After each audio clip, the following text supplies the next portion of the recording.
Hey everyone, it's Jeff Lauterbach from Allen, Ohio. I'm here with my co-host Samantha Rayburn. We are here at Timbercrest RV Park. We're here with John Miller, who's the founder of Superb Canning, but also the co-founder of the Food Independence Summit. And I know a lot of you on the Allen, Ohio page and my Facebook page have been to the summit or are interested in the summit.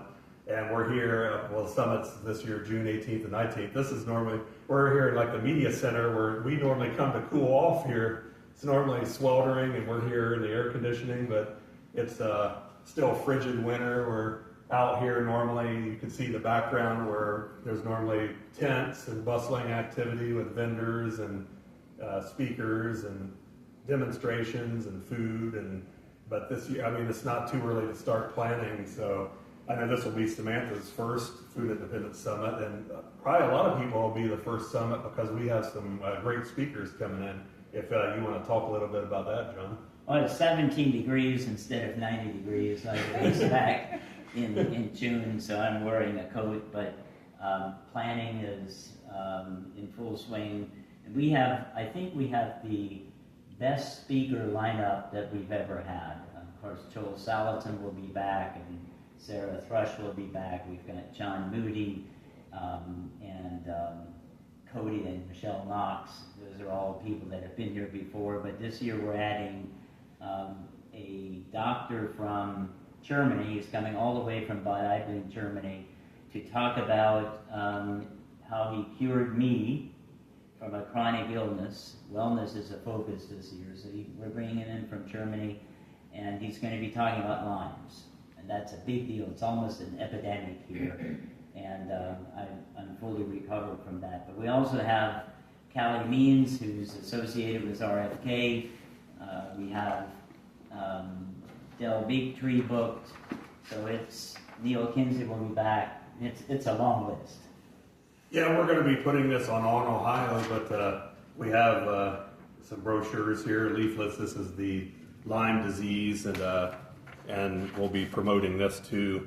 But it is exciting because, and people in Allen, Ohio know my story where the first Food Independence Summit was really inspirational and changed. It really had life-changing implications to me because I had started to want a more self-sustainable lifestyle. I ended up moving down to southern Ohio and Amish country there. Started to, I've lived in cities and suburbs. I started learning how to grow a garden and do the tower garden and grow microgreens. And I remember the first Food Independence Summit, Joel Salatin talked about start small and don't start with something that can run away from you. Mm-hmm. And of course, some of you know I'm a reporter at the Epic Times, and I just did a big feature on Joel Salatin and about to do one on Del Bigtree. And this is what's fascinating is now this is a great time for the Food Independence Summit because of Make America Healthy Again. It's becoming more mainstream. This used to be more of a niche, but now more and more people. I know Joel talks about the homesteading tsunami, and that was really the emphasis of you and Marcus Wingard founding it.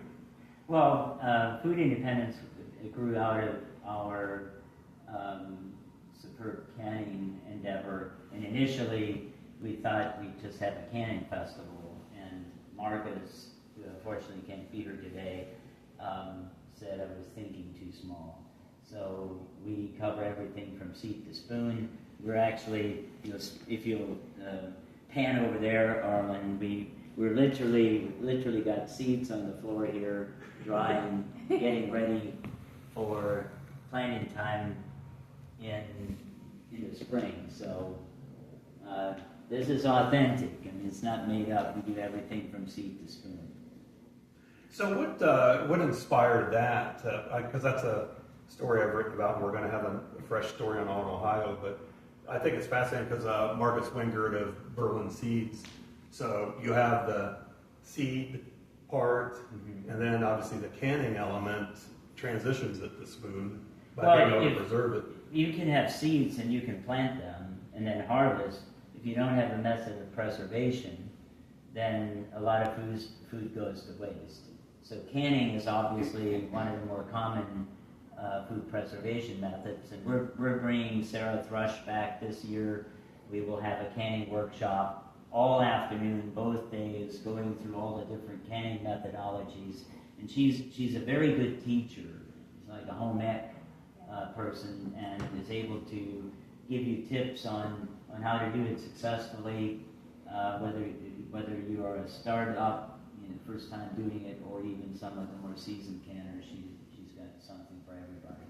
And I know, Samantha, you have Hadassah's Herbs for Health and Healing, and you teach people how to make tinctures and teas and the capsules. And I guess this is something that you're really excited about being around people, so many people that teach different niches. Yeah, one thing I've definitely run into over the years is that I'm one of the only people who does the things that I do with herbs, with canning and things of that nature.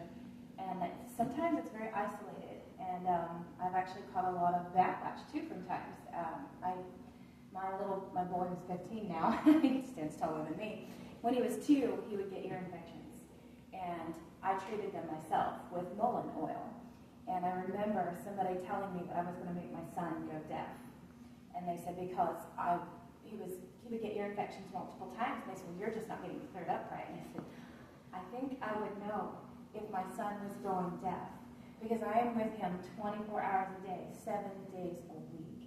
And I said, if he didn't hear me right, I'm going to notice something like that. And so learning to just push that back and trust my intuition and trust what God was laying in my heart to do with my family, and then to see where it's coming from all these years later is amazing for me. Well, independence obviously is part of the essence of the United States. Yes. And if you don't have food, you're not going to live very long. Right. You can go for a little bit. So I think having the ability to grow your own food and preserve your own food, whether it's canned or frozen or freeze-dried, there are a number of different methods, is very important to life. And if we think commercial canning or commercial food production or any of that, if we think that they are motivated for our best interest, you need to think again. Yes. Because it's profit motivation, not quality motivation. And herbs are right up that alley because they're food that are for healing the body. So that takes it that step further, and that's what I love. It's food. You consume it, you can eat it, and there's the side effects are minimal, if there's any. We've not had side effects. So when I hear people talk about the side effects of certain things, I'm like, well, okay, that's your experience, but we've never experienced that. And I love that God has put all of that here. He gave us everything we need, like you were saying, to be independent, to be sustainable, and I love that. So we, as I mentioned before, a subset or a sub-focus of the summit this year is wellness.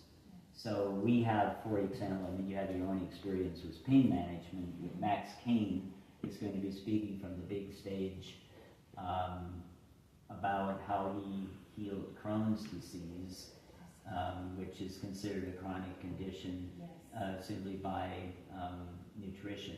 So there's a lot. It's not for everything. You can't cure everything, but if you can manage pain or Crohn's or, in my case, Lyme's, by doing it in a non-toxic manner with natural means, it's always going to have a better outcome. Yes. And so we talked a little bit about speakers. I'd like to transition over to Arlen, and he can talk about all the workshops. So I would just summarize it this way. You can come both days and be fully engaged, and you're not going to be able to go to everything that we've got to offer. And this year we also have an evening session. So Joel Salatin, Callie Means, and Dr. Dowles from Germany are going to be speaking in the evening. So if you're not able to get off work, you can just come out for the evening, and the exhibits are going to be open as well, and take that in. So you can go to foodindependence.life to learn more, and then we'll be back in a few moments to talk to Arlen about the workshops.